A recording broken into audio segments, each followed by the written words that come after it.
A couple episodes ago, we had audio issues, and I had to do a record scratch freeze frame moment at the beginning of the episode, and I was like, "Oh my god!" Like audio issues in this one. Just keep an eye out for that one. Keep an ear out for that one. In this one, the runtime, the coping, 3/4 of an hour. I feel bad. Unfortunately, I had to cut out a lot of stuff today. So the result was that like 20 minutes of the show are just gone. So it's just another one of those where it's a little bit shorter and I feel bad. And I just want to explain why it's a little bit shorter. But enjoy the show.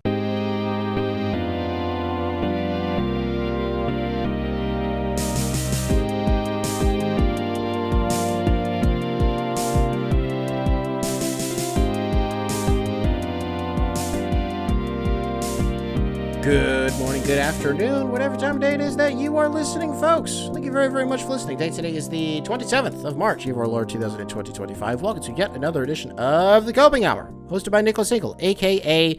Motown Noah, taping this early on a Sunday morning. What's the line? Cuban girl, her family grind coffee, text me on the signal, don't call me. Folks, we like to cover all the biggest stories, and we like to cover them from all angles here at the Coping Hour.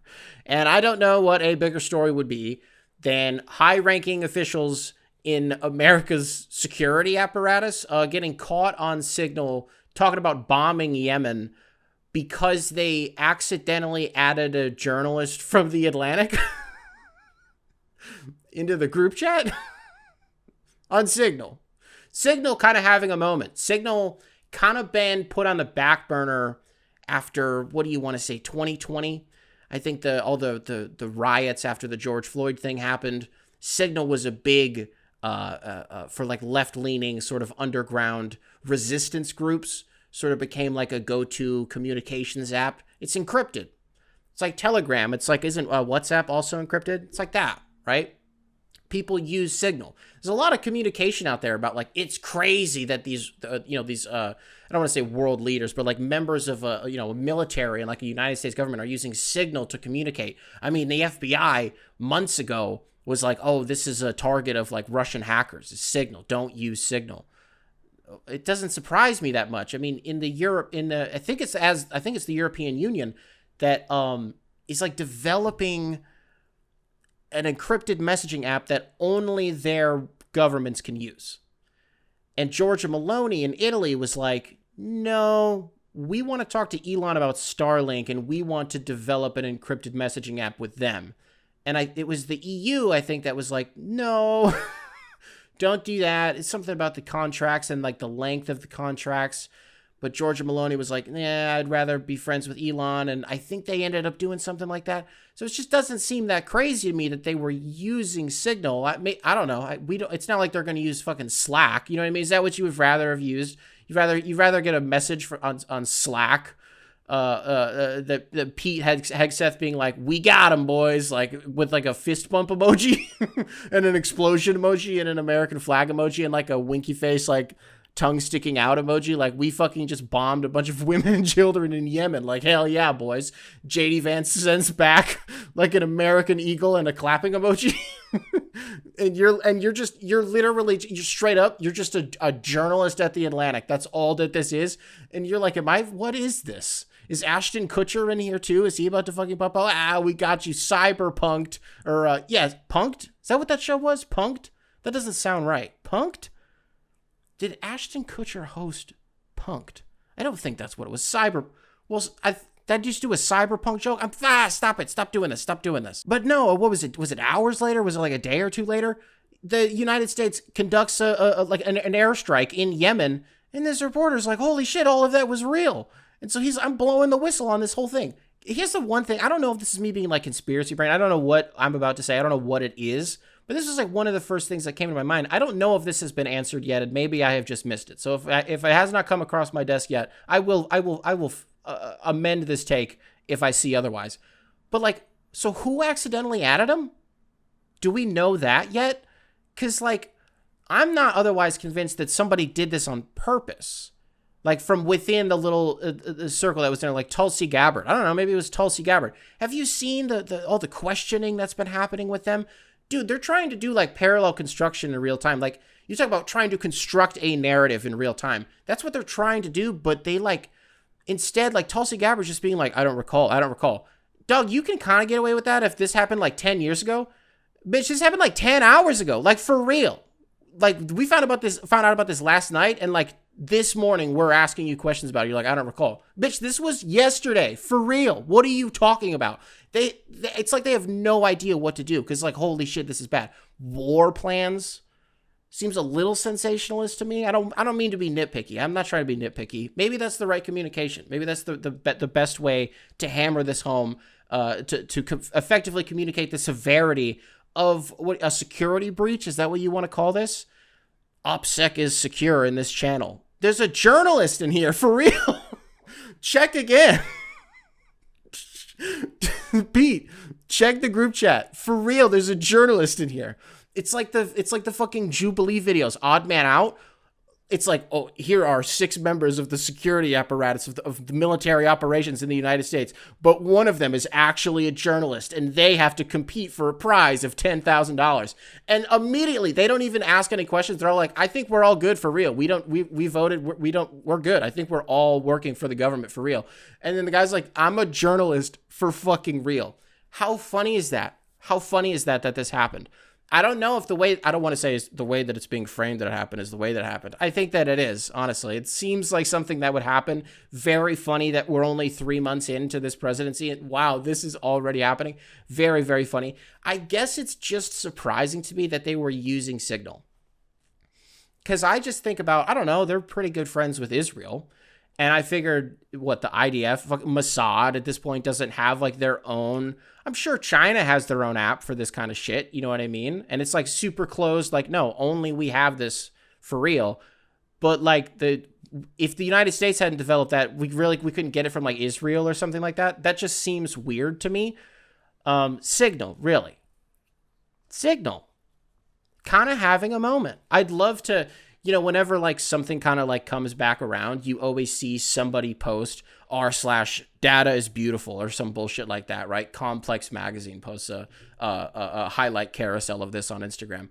And it's the internet searches, the trends of it, the chart of this thing and how for so long it's nobody really cares about this thing. And then just suddenly skyrockets one day. Signal Messenger kind of having a moment in the beginning of 2025. Did not have it on my bingo sheet. Shout out to Signal. Again, Cuban girl, her family grind coffee. Text me on the Signal. Don't call me. It's just interesting because I've pump faked on actually talking about the JFK stuff for 2 episodes. I just keep forgetting to do it. You talk about stuff that's been crazy this week and needing to cover all the biggest stories and cover them from all angles, though. Holy smokes. LeBron James went on Pat McAfee for an hour? He talked to Pat McAfee for an hour?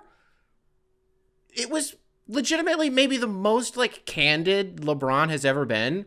And hearing him talk about things that you would otherwise just never hear him talk about. And it's not it's The Shop where it's, edited. No, this is just unfiltered LeBron for an hour. Wait, what? The Lakers are just in town playing the Pacers a couple hours before the game. LeBron is I'm going to go on ESPN. I'm going to do that. We just mentioned this a little bit, certain stories coming out or certain things being said at very specific times. Sometimes it's important to read into when the thing that was said or when the thing that was done was done. Why did LeBron do this now? Why did he have this super long form, raw conversation with Pat McAfee that everybody's eating up? I mean, they talked about everything. He talked about his relationship with Michael Jordan. You never hear LeBron talk about his relationship with Michael Jordan. We heard him talk about Cookiegate with Pat Riley. No more cookies on a team plane. We heard him talk about, do you actually read those books? We always see you're on page 1. He's like, actually, you know what's crazy? I read every single book. I'm sure you fucking do, LeBron. Why did he do this? You telling me that the time slot an hour after First Take. That's really interesting. The timing of it and going on that same network, you get what I'm saying? It's interesting. So then they talk about Stephen A. Smith. They talk about Brian Windhorst. Brian Windhorst getting you talk about, I just mentioned this too, the 50 Cent meme. He wakes up, he's like, what did he say fuck me for? I just woke up. Brian Windhorst has like dedicated his entire life to LeBron. And like propagating whatever Clutch wants. I'm literally Brian Windhorst. I'll do whatever I want for LeBron. And I guess LeBron knows that. But he like doesn't fuck with it. He's like, this is parasocial as fuck. He's like, you think I'm like the Beatles playing the Ed Sullivan Show. Like, dog, leave me alone. He said, Brian Windhorst is like acting like we're fucking best friends or something. Whoa, chill on Brian Windhorst. Even though he's right, it's like, chill. But he's not wrong. Because I remember when Brian Windhorst burst onto the scene, like somewhere between 10 and 15, it was probably closer to 15 years ago, when Brian Windhorst starts doing these major hits on ESPN. Dude, on his Chiron, like all it would say, like if you had like Caron Butler on there, they'd be like, oh, a 12-year NBA vet and like hit this many threes and played for this many teams. Like he would have like actual qualifications for talking about hoops. When Brian Windhorst was first starting to be on TV, I swear to God, his Chiron said, Brian Windhorst, writer at ESPN, has written 2 books about LeBron James. What the fuck? That was like our introduction to him. It was almost like he was planted to, again, propagate just like LeBron shit. Because this was also at the peak of when people would always make jokes about SportsCenter and how it was like LeBron Center. Like that's all that it was. People only wanted to talk about LeBron. Like every segment was about him when I was growing up. That was pretty much true, honestly. And it was like him, Brian Windhorst, and then also kind of Nick Wright sort of started that way a little bit too. Now, the truth was that as somebody who was seeking out somebody with that perspective, because I needed to know how to convince other people that LeBron was the GOAT, people like Brian Windhorst and Nick Wright, to me growing up, were like pillars. These were crucial intellectuals of our society that I think needed to be heard. But it is funny that LeBron, obviously, has been very acutely aware of the whole Brian Windhorst origin story and where we are now. And he was like, yeah, maybe chill out a little bit. I don't know, LeBron. Maybe thank the guy. It doesn't hurt to have a friend within the media machine. I don't know. You know, a friend in the media machine that LeBron wants nothing to do with? Stephen A. Smith. Oh boy, the girls are fighting. Holy shit. Have you seen this and have you heard about this? So LeBron has the whole thing with Stephen A. Smith, what is it, 2 weeks ago at this point, 3 weeks ago at this point? Within the last month, at the end of the third quarter of a Laker game, Crypto.com Arena, Stephen A. Smith, what's the line? Damn it, I should have just not tried to make this joke. It's floor seats, crypto, I got my tool in. Fourth quarter screaming, why the fuck Batum in? Third quarter, LeBron comes up to Stephen A. Smith and he was like, don't talk about my fucking kid. We've all seen the clip. We all saw the quotes. And then like 2 days later, after Stephen A. Smith addresses it on First Take, this wasn't 2 days later, this was like this week. Stephen A. Smith on First Take is on some like, Bronny James is a special kid. Like he's a special kid. He's going to be a special NBA player and blah, blah, blah, blah, blah. Damn. Really? That transparent. Okay, all right, fine. Okay. Well, LeBron takes exception to that, and I thought it was interesting that even though Pat McAfee is not a direct competitor of Stephen A. Smith, they're in completely different time slots, and they work for the same network, the principle here, I think, matters. LeBron goes on Pat McAfee. Stephen A. Smith responds, again, to this whole thing on his own show. Was it iHeartRadio, I think is what it is? Stephen A. Smith show. And he puts a video on YouTube, and he was like, LeBron James, the lies keep coming. Dog, he is standing up and calling LeBron James a liar. And he's saying that the whole encounter that they had, the way that it is being represented, is actually not fair. He even at one point, so LeBron's whole thing was that Stephen A. Smith couldn't wait for the video to come out. And I think he made a joke about it. Was something to the effect of like, he's like, I know Stephen A. couldn't wait for that video to come out because like that's his whole deal is he wants the attention. He wants the cameras and all that shit. And he goes, he's probably sitting at home and his tidy whitey's eating some damn ice cream and blah, blah, blah. And then it cuts to Stephen A. Smith and his first response to the whole thing is, first of all, I don't wear tidy whiteys and I'll give you 1 second to figure out why. And I'm like, Stephen A. Smith, can you not talk about your penis right now? Can you not do that? There is a time and a place, and you right now, honestly, sound like, you and LeBron sound like when Donald Trump and Joe Biden spent 2 goddamn minutes arguing about what their handicaps were in golf during a presidential debate. Like, shut up. Talking to us about how big your penis is, Stephen A. Smith.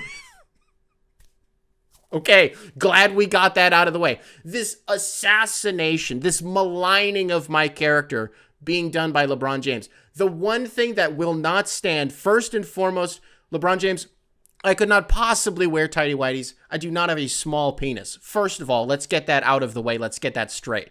Okay, so Stephen A. Smith gets that out of the way, and we are now all on the same page. And then he starts to talk about something that I think is interesting, because I don't think he's wrong. He's like, I have never said that Bronny James is a bad basketball player. He's like, I've never said that he's bad. And I will say, just to break what he ends up saying, I couldn't find a clip of him saying that Bronny James isn't going to be good. So if there's one that exists, please email it to the show. The link will be in the description for the email. And he goes on to say, I have just pointed out that you, LeBron James, have spent the years leading up to Bronny getting into the league building him up. And yes, he's your son, and that is your right. But we in the media, do work for ratings. And one of the biggest stories is when LeBron James is tweeting during his kid's freshman year at USC, being like, Bronny is better than some dudes in the NBA right now. Like, you just can't. You just have to, like, dude, I feel like it's so hard because you either are saying, he can't just be excited about his kid. Like, all parents are hyperbolic and all people would say shit like that. It's not like you're saying that, like, dude, you can't be supportive of your kid. That's not what it is. But it's like, it just comes with it that now you're just sort of not putting that target on his back, but also you're LeBron James. You have a lot of followers. So, like, when you say shit like that, they have a job to do too. And when you also say to the Lakers, like, I'll work for free, just draft Bronny. Like, if you draft my son, then I'll stay here. Like, shit like that. And you not hold the team hostage because it's a second round pick. Like, it doesn't matter. You know what I mean? It's like, you've made this a story. And so Stephen A. Smith's point is just like, you kind of fed him to the wolves a little bit. All I know is that it is very weird that one day LeBron and Stephen A. Smith just kind of decided that it was on. In a lot of ways, it's like the Drake versus Kendrick shit, where it was like years and years and years of like subliminal shit. And sometimes that's the problem with Drake, is like, he would spend so many years saying super specific shit in his raps that, like, unless you were the dude he was talking to, you, like, wouldn't even know. And I'm not saying that to be like, oh, like, Drake was... No, I'm saying that, like, that's petty as fuck and you're annoying, right? So when that just kind of builds up behind the scenes, that's why nobody was on his side in the end. That's not the only reason why, but, like, it just kind of happened one day. It all just boiled over, and when we didn't realize it was about to happen, like that came out, and we were like, holy shit, whoa. Like, fuck the big three, it's just big me, whoa. And then, you know, we wait like a month, Push-Ups comes out, and then boom, it's on. I guess the like that moment for this was the thing that happened at the game with it would have to be that, right? And Stephen A. Smith is trying to be like, oh, and as soon as LeBron was walking away, where did he look? Immediately up to the camera. He knew they were going to be cameras, and he knew that he just wanted to make me look like a bitch, essentially, is what he was trying to say. I don't think he's, like, wrong about that, though. He doesn't give Stephen A. Smith the chance to respond. Like, he just walks away. And the question then is, like, does LeBron even, like, does Stephen A. Smith deserve to respond? Because if you're the person who's like, no, he was talking about LeBron's kid in any capacity, but it's like, it's not about Bronny being LeBron's kid at that point for Stephen A. Smith. It's about, like, well, you're in the NBA. And LeBron's point of, like, you know, you can talk about the game, you can talk about basketball, I'm not going to have a problem with that, but it's when you talk about my son. And Stephen A. Smith is like, I've never talked about your son in a way that isn't about basketball. And that's what I'm talking about with, like, the clip. Like, I think he's right about that. So for LeBron to kind of, like, make the narrative his own thing, I don't think Stephen A. Smith, if you listen to the shit he was saying, I don't think he's, from his perspective, I don't think he's that out of line until he said one thing. And this is where the whole thing has been leading. Stephen A. Smith was trying to get like manslaughtered by LeBron. He just kind of like invents a scenario in his head. It's the most bizarre thing of the whole rant that Stephen A. Smith does on this whole thing. He just kind of invents a scenario in his head where LeBron was going to put hands on Stephen A. Smith. And Stephen A. Smith was like, I just know that I would have swung. I would have swung on LeBron James if he put hands on me. He goes, I would have got my ass knocked out. And I'm like, yeah, for sure. What is this, though? There wasn't a world where LeBron James was like, we still have a quarter to play. What was the score at the time? Maybe he's like, we're up 17. I don't know. He's like, Luka's calf is kind of starting to hurt a little bit. I'm 40. Like, I kind of want to get some rest. He's like, what if I punched Stephen A. Smith in the fucking face? And then I just go home early. What if I punch out a little bit early today and I take Stephen A. Smith down in the process? Stephen A. Smith thinks that in that instance, he would then be able to, dog, if LeBron puts hands on you, that's it. If LeBron got physical with me, I was going to start swinging. Oh, fucking K. It's so inexplicable that it was not going to turn violent. And then LeBron responds to that whole thing on his Instagram by posting a video of Stephen A. Smith doing some boxing. The whole thing is bizarre. So where are we? If the video at crypto.com arena of LeBron confronting Stephen A. Smith, if that was like that, push-ups well, okay, hold on. So, okay, all right, well, hold my hand. We're going to work through this. Because, yes, that was like that. You also have to consider when Stephen A. Smith like halfway apologized for the whole thing to start with, he was kind of acting like J. Cole in that moment. When J. Cole was like that happens, and then J. Cole comes out with, was it 7-minute drill, something like that? Comes out with like a half-baked Kendrick diss, and then immediately backtracks on the whole thing. And it's like, straight up, I fucked up, I'm sorry, I'm out of here, I don't want to do this. Stephen A. Smith did that, but then he eventually came back with push-ups, which I think was what he just did yesterday when he was like, LeBron James is a fucking liar. I don't really know, but because it's also like Stephen A. Smith, this is the Stephen A. Swift tour. That's what this whole thing has been billed as, right? Because that's how LeBron framed it, was like, ever since that video came out, Stephen A. Smith is everywhere. And that's when he said, like, he couldn't wait for this video to come out because then he would have a reason to. I don't think that's fair. I don't think that's true. Like, Stephen A. Smith, if you've been keeping a close eye on it, you know, this has sort of become part of like the mainstream somehow. The whole Stephen A. Smith for president thing. I don't think that's actually going to happen, but he's definitely posturing it in a way that it could happen, right? In the way that we all thought that Mark Cuban was distancing himself from like the Mavericks and, I don't know, Shark Tank and like all of these like public facing roles. We were like, oh, so he's just gearing up to run for president. And he was like, no, not really. He's like, I've thought about it, but like probably it's not going to happen. Stephen A. Smith has been the one that's like, probably not. But then everything that he does kind of suggests that he actually might, but in a way that is ostensibly different from the way that Mark Cuban has done it. Because I think Mark Cuban is actually just kind of maybe doing, I don't know what Mark Cuban is doing. Stephen A. Smith is doing some shit in the last like 2 years where, I don't know, he's just kind of around. And I think that this whole political tour that he's going on with, it's Chris Cuomo and somebody else. It's Stephen A. Smith, Chris Cuomo, and somebody else. And it's literally called like the America Tour. And I'm like, are you grifting right now? Did you guys see Bernie and AOC? I don't know, drawing 38,000 people in Denver for like a Fight the Oligarchy world tour that they're doing right now? Did Stephen A. Smith and Chris Cuomo see that and say, oh, we're literally Chris Cuomo and Stephen A. Smith? If they can do it, we could get 50,000. Like, watch out Pfizer Forum, for real. Watch out Crypto.com, because Stephen A. Smith and Chris Cuomo are coming to town.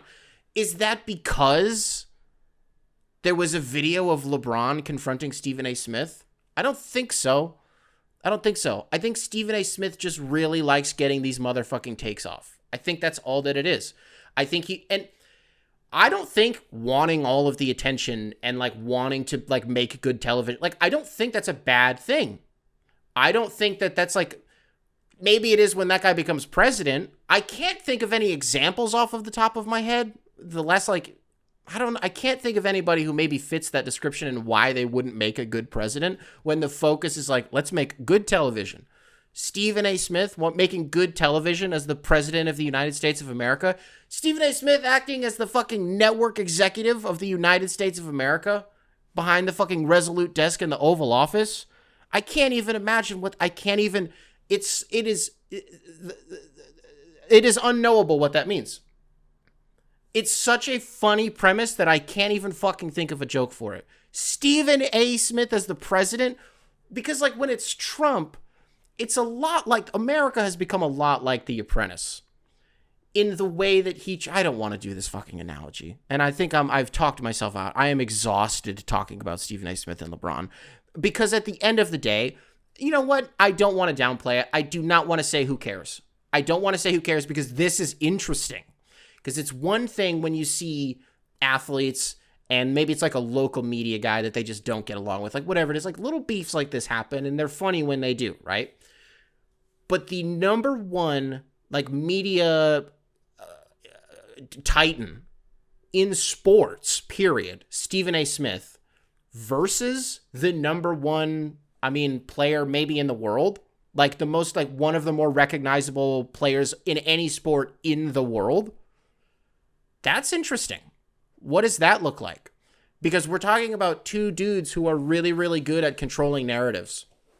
Like LeBron and Clutch. They've run the last like 10 summers. They do fucking insane numbers, right? Propaganda machines. But like Stephen A. Smith is like the voice of a network, like for real, on television every single day for like 2 hours a day. So when you're doing, 10 to 15 hours of programming a week that Stephen A. Smith does, I don't know. His shit makes the rounds a lot on social media. I think it is interesting that two majorly influential people are beefing right now. What does that look like? How does this fight go? What's the not like us of Stephen A. Smith versus LeBron? What is the moment? Because the same way that the Drake and Kendrick shit was kind of plagued by so much conjecture and like, what are you even fucking talking about? I'm not saying that everything that is said in a rap beef needs to be like verifiable in a court of law. No, dude, I'm not saying you're not allowed to like throw some crazy shit out there. But like when at the tail end of it, it just kind of became like who can say the most fucked up thing about the other person. It doesn't even matter if it sounds believable at all. Let's just see who can say the worst thing. I think that got really old after a while. Is that going to happen here? Are we going to start hearing some shit about like, yeah, Steph and Aisha kind of like have this polyamorous relationship and they invited LeBron over? Is it going to be something like that? Are we going to get that from Stephen A. Smith's camp? Or is it going to be like Clutch Media reporting, Stephen A. Smith has spent a lot of time in Thailand. We don't know why. Southeast Asia has been a hot spot for Stephen A. Smith. We cannot figure out why. But just keep an eye on that. I don't know. How nasty is this going to get? Because they all know a lot of people. And who's going to pick whose side here? Who's the Drake? Who's the Kendrick? That's the interesting question. And I think that's polarizing. That's the most polarizing thing I've maybe ever said on this show. And I think it says so much about who you are as a person, who you think is the Drake, and who you think is the Kendrick in this situation. And I guess maybe what I mean by that, when I say that, like, what is that? What does the Kendrick mean? What does the Drake mean? For me, the Kendrick is the one that very softly everybody is expecting to win, and that everybody is like, he's probably better. The Drake is the one that, like, for me, dog, for real, I never believed it. And it's easy to say in retrospect, but like Drake's rap beefs up to that point, he had only punched down. That's all that he had done. The Meek Mill shit, like, I mean, Meek was probably huge in Philly and like on the East Coast, but Drake ran the world. And he went like back to back on his motherfucking, like he didn't need to do that. When you go back and listen to back to back, you're like, this is just kind of mean. Like you didn't need to do all this. It's great, but like this was kind of mean. Pusha T, he's above, I don't know, punching down. Depends on how you look at it. If you're looking at it, I don't want to do this. I don't think people were rooting for Drake in retrospect. I think people were really excited when his shit came out, but I just feel like everybody kind of knew that there was no way. And that he had been poking this bear for so long. He had spent so many years doing victory lap rap that like literally nobody can fuck with me. I feel like maybe we all in the back of our heads knew that Kendrick could, though. So who is that to you in this fight? Is that Stephen A. Smith? Is that LeBron James? Who do I think it is? Like, who am I rooting for in this beef? I don't, like, you know how hard it is to get LeBron up to do anything outside of hoops? Like, sure, he like is starting to do his little funny little podcast again.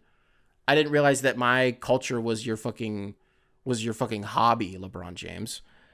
He's doing that again. Yeah, he did The Shop, which was cool. It was a good show. Had some good episodes in there. But other than that, like, he does not just do interviews. That does not happen.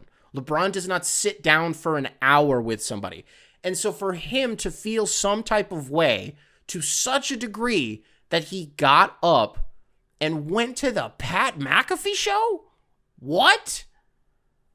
I don't think that's nothing. I don't think that's nothing, and I don't think that this is over. And I think that I don't know if they're going to have like a sit down, like a beautifully E60 style shot sit down.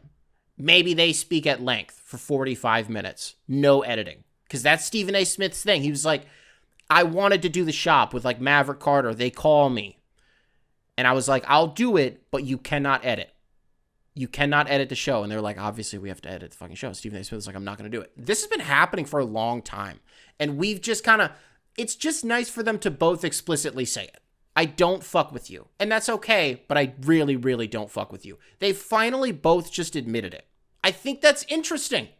These two dudes are so influential and in the same world, right? They do different things, but they are part of the same culture. The Venn diagrams cross in so many different ways, and they don't fuck with each other. I think these are the two people that we hear from the most. Despite everything I just said about like LeBron doesn't do this stuff. No, but like he does tweet a lot, and he's, there's still post-game press conferences and shit like that. And there, we do hear from him, but just not in the way that we did him just randomly showing up on the Pat McAfee show. That does not happen, right? But you still hear from these two dudes the most. I feel like I've just been repeating myself for the last 20 minutes trying to make this point.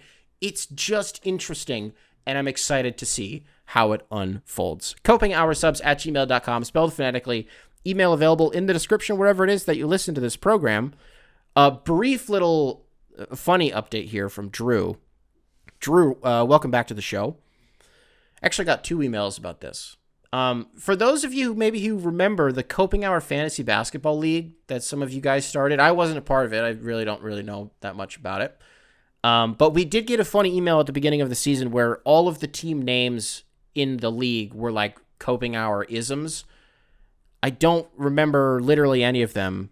No, I can't find that email. I was going to try to pull it up really quick. Well, the only one that I actually did remember, that's what this is about. Hey, Nick, wanted to email into the show to inform you that the Capital M Moment Squad had succeeded in winning the inaugural Coping Hour Fantasy Basketball League Championship. That is all. And then I can't see who's on the team, but I thought that was funny. It did give me a really funny idea, though. I was like, what if we did... This is such a hard departure from what the email was even fucking about. So I don't know why I use that as a vehicle to make the point that I'm about to make. But hey, congratulations to the Capital M Moments. Wow, impressed. Confetti raining down here at the end of March. Your one shining #moment. Congrats to the Capital M Moments. I had this idea where I was like, what if every year on the Coping Hour we did an election for who should host the show? And I mean that like straight up. So whenever we did the election, let's say we did it April 1st, right? Well, I don't want to sound like I'm making an April Fool's joke. We do it April 2nd, okay? And we have a ballot and people send in like audition tapes and shit like that. And then we do an election. And then if I lose, then somebody else, a completely different person, hosts the Coping Hour for an entire year. But there would have to be, like, I would hold you financially committed You cannot just like not do the show. The show can suck. That's completely fine. But you have to do it Mondays and Fridays. I'll be pretty, you get some sick days here and there, or like, some PTO, because even I sometimes will miss an episode, right? I always try to make it up in some way, but, there have been some weeks where there's just one episode. It does happen, right? But for the most part, what did I do in the last year and a half? Like a little over 130 episodes, about 140 episodes by the time a potential election could happen at the beginning of April, which we're not actually going to do, but just hypothetically, 140 episodes. You cut out like 20 of those. You need about, 52 weeks times 2, 104, 90 episodes. 90 episodes in a year would be what you are committed to. And then, if that host sucks, you just vote in a different one. I didn't know if I would be playing with fire with this, though. I think there's something there, and I'll think about it. Because also, we would have to find an independent arbiter almost. I guess you wouldn't have to, this isn't arbitration, we're just an electorate. We would have to get a local electorate. I like this idea. Let's put a pin in it. copinghoursubs@gmail.com, spelled phonetically, email available in the description, wherever it is that you listen to this program. Let's finish up the show with some more serious ones. How's that sound? This one comes into us from Martinez. Martinez, welcome back to the show, brother. Subject line, conformity, complacency, and moving forward. Good afternoon, Mr. Motown. Little off-topic email. Some thoughts have been on my mind lately, and this show always seems to bring me a sense of clarity. I appreciate every answer you have given me, and I cannot overstate just how large. Thank you very much for this, brother. I am almost done with my first year of university. I discovered your channel. Okay, we're still doing this. Appreciate all of this, brother. Thank you very much. Just trying to... Okay.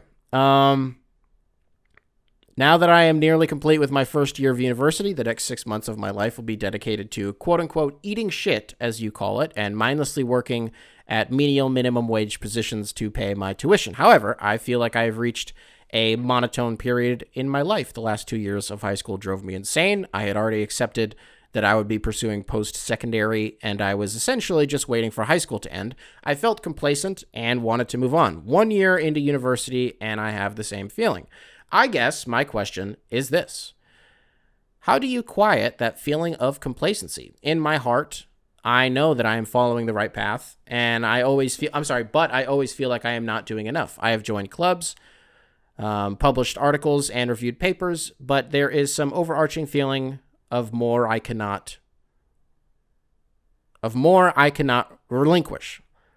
But what is required to satisfy that feeling is not even clear to me remotely. And then parenthetically, you put, the Knicks are winning the 2024 championship. Sorry for the long-winded email. No, you're good, dude. How do you quiet that feeling of complacency? Isn't that such a bitch, brother? Like, when you straight up just, like, lose will, like,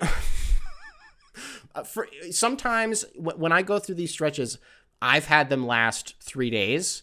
I've had them last a week and a half. I've had them last, like, months.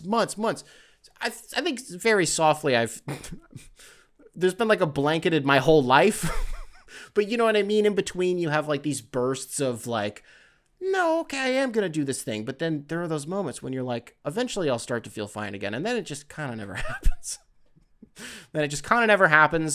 And then you don't know how to get out of that. And then you're just like, dude, I've been snowballing downhill for so long that like, what the fuck am I even doing? Man, I've been having a hard time with that myself, brother. Because, like, my whole life right now is just one thing. It's literally just one thing.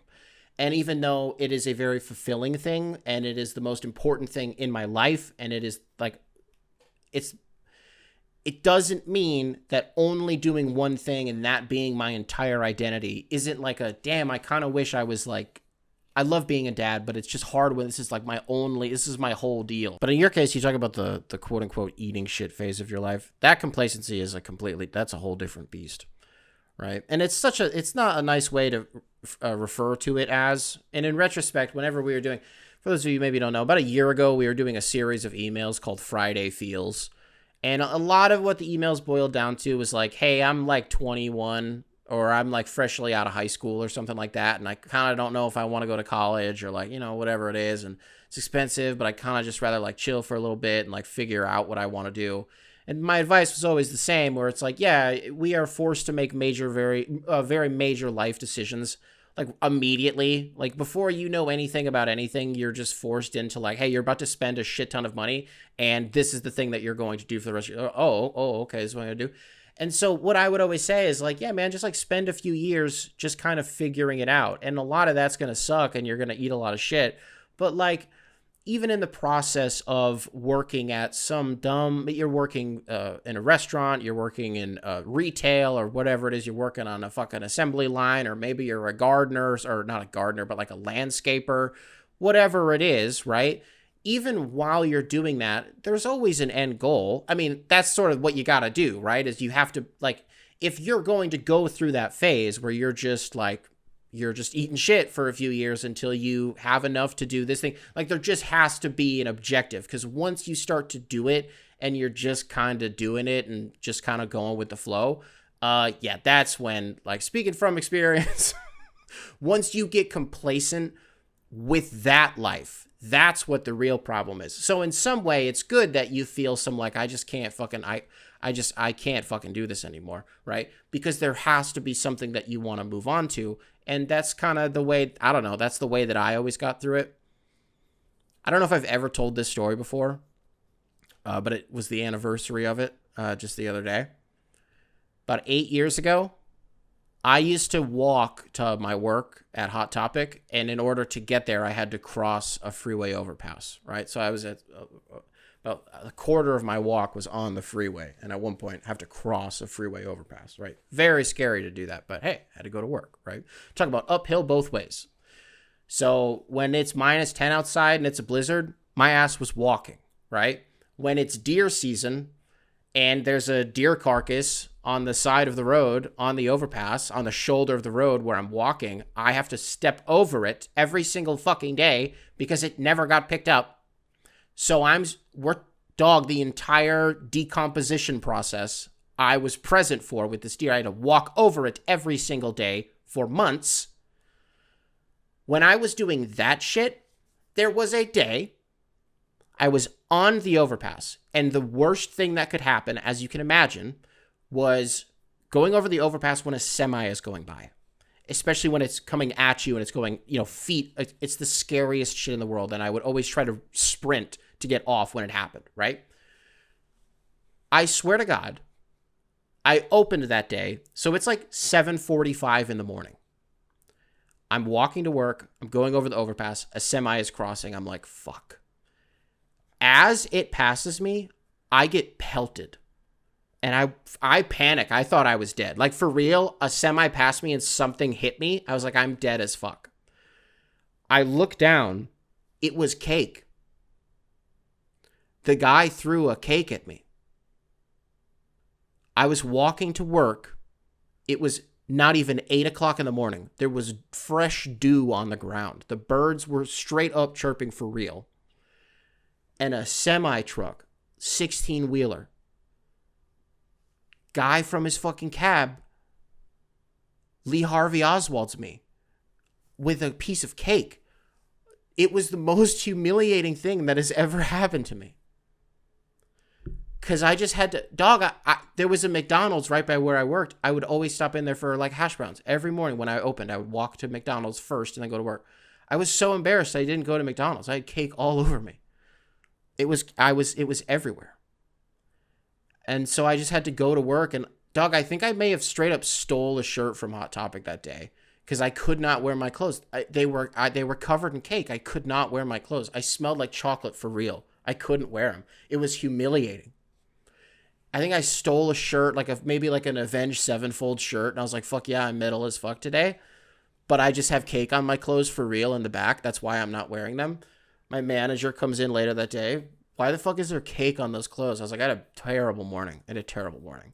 He used to always get so mad at me.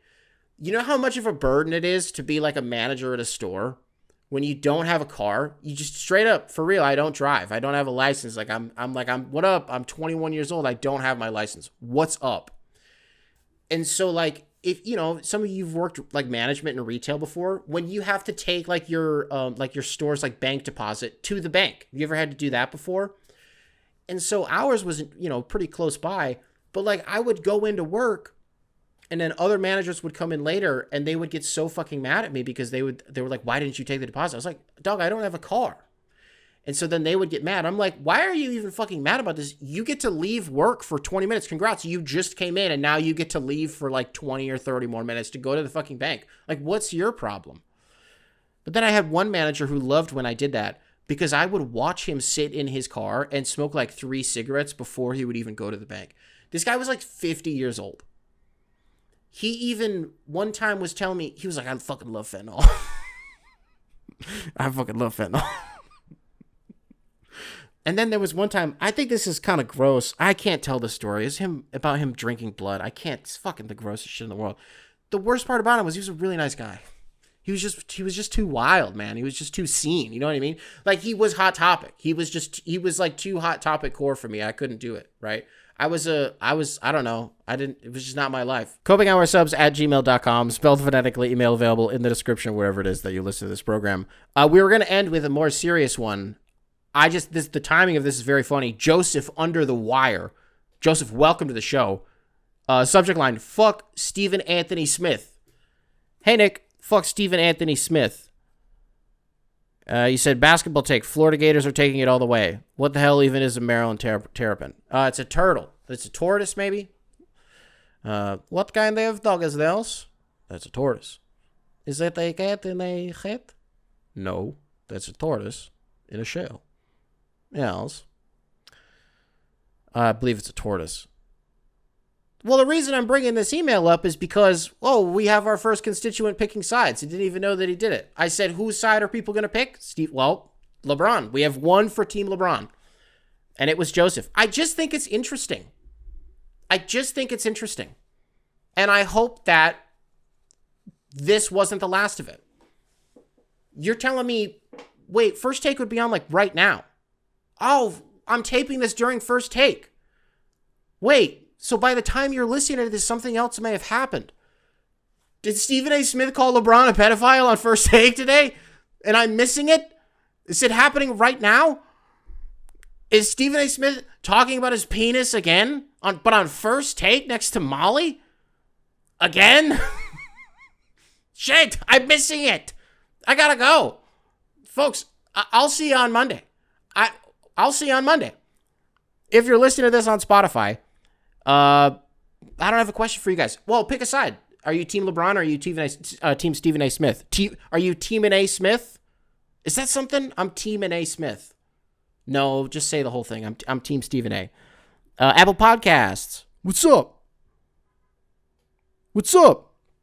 If you're watching this on YouTube, be sure to leave a like, subscribe. Nice little comment for the algorithm. Make sure to keep Primary Control in check. I'll ask Primary Control whose side they're on. Team Stephen A. Smith. I'm Team A. Smith, or are you Team LeBron? Tumbaron. No, just say the full thing. And I will catch you guys. I gotta go watch First Take. Fuck. In the next one. I gotta go.